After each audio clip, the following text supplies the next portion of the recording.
It's as close to time travel as we're gonna get.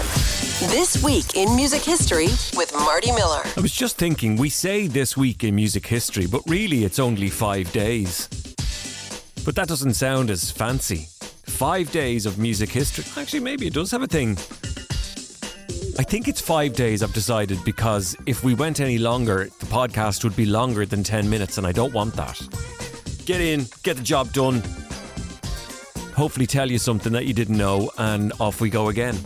So we're looking at the week of December 9th until 13th, the 5 days of that week, when in 1988, the best song to do what topped a poll. Love on the rocks,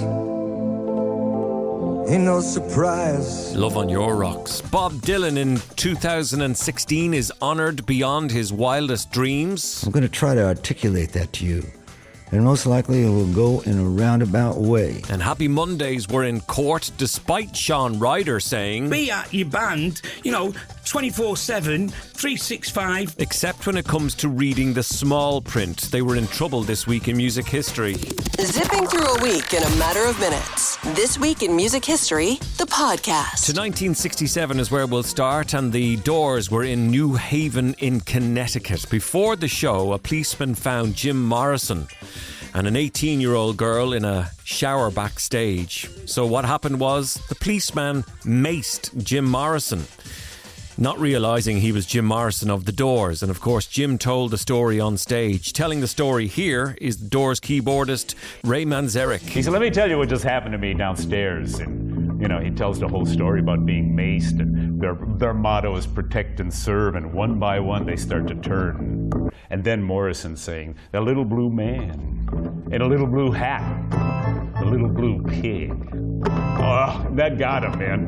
Boom, out comes Captain Kelly and says, stop the show, stop everything. You're under arrest, young man. You've gone too far. And they pulled him away, arrested right on stage. In 1988, according to a poll that was done in the States, the music of Neil Diamond was favoured as the best background music for a shag.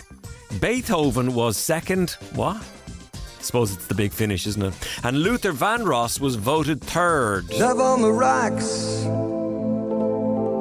ain't no surprise.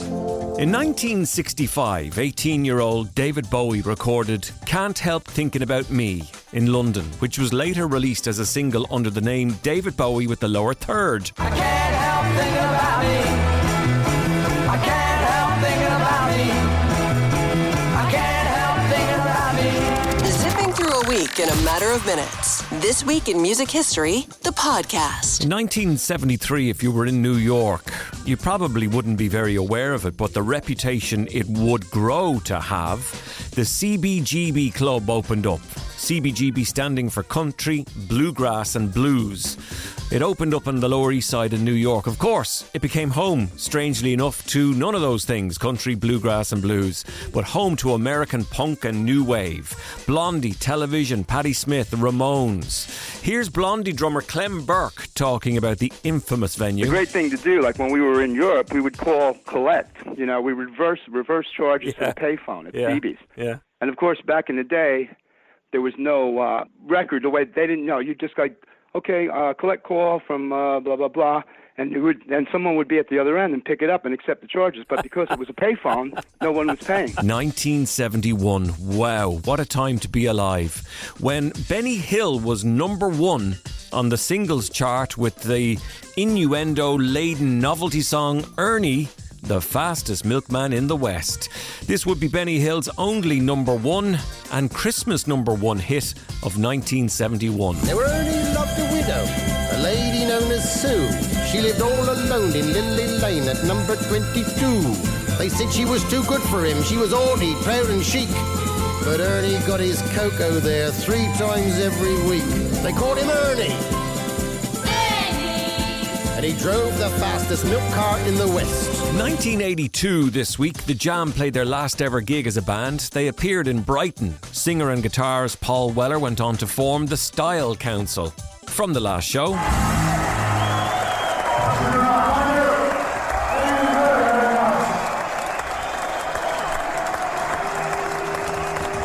This Week in Music History, the podcast. In 2016 this week, Bob Dylan said it was truly beyond words to receive the Nobel Prize for Literature.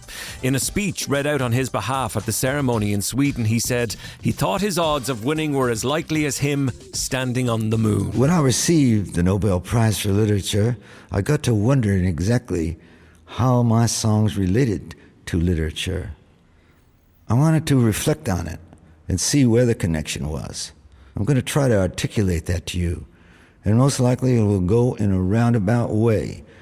But I hope what I say will be worthwhile and purposeful. Do you know, I don't normally go this far back in music history, but born this week in 1916 was a fella called Perez Prado.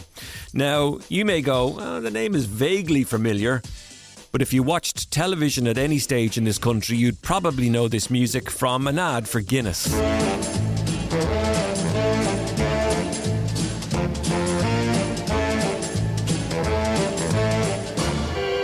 More Doors news. This time in 1970, the Doors played what would be their last ever live show with Jim Morrison. They were playing in New Orleans. This is a band roadie talking about the venue, the warehouse that the Doors played in. Once inside, the whole world was shut off out there, and this was a different atmosphere, right?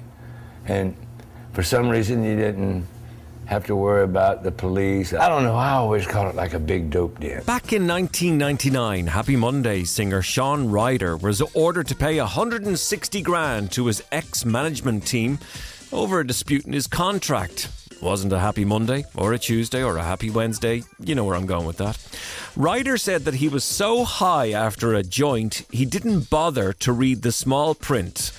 He told the court that the contract had done his nut in. You see, the thing was, there was none of this with us. There was no, hey, let's get a job as well as doing this, because if it doesn't work, we've always got this to be backed up, and we'll get this career going in that, and then we'll make this pay for that while we finance our being in a band. So you had to be at your band, 24/7, 365, and there was no, I'm going off to work a shift in that thing there, it was like, we're into it. And finally, in 1985, the keyboard player Ian Stewart died of a heart attack in his doctor's Harley Street waiting room in London.